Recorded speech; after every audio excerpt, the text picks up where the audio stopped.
देखिए, सबसे पहले तो इस देश में कभी गंगा जमुनी तहजीब नहीं रहा है, और गंगा जमुनी तहजीब यदि रहा होता तो इस देश का विभाजन मुसलमानों ने इस देश पर थोपा नहीं होता।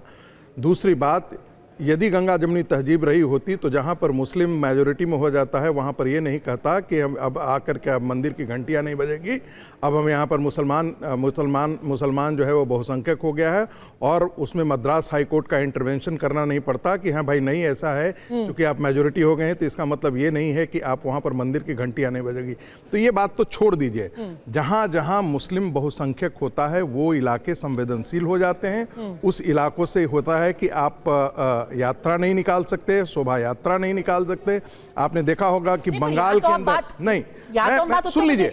सुन लीजिए, मैंने इसीलिए कहा कि इस नैरेटिव को आप भगवान के लिए जितनी जल्दी हो सके हटा दीजिए। दूसरी बात मैं कहता हूं,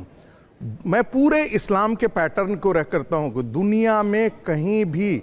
यदि सबसे ज्यादा कोई असहिष्णु समाज है जो मेजोरिटी होता है तो एक समाज विशेष है, और यही कारण है कि यदि एहतियात के तौर पर यदि उस जगह पर यह किया जाता है, क्या कारण है कि होली का रंग लगने से उनका रोजा खराब हो जाता है, ये सवाल लेके चलते हैं। ठीक है, ये सवाल हैरानी हो रही है। और उसके बावजूद कि इस देश का विभाजन मुसलमानों ने करवाया, इस देश पर विभाजन मुसलमानों ने थोपा,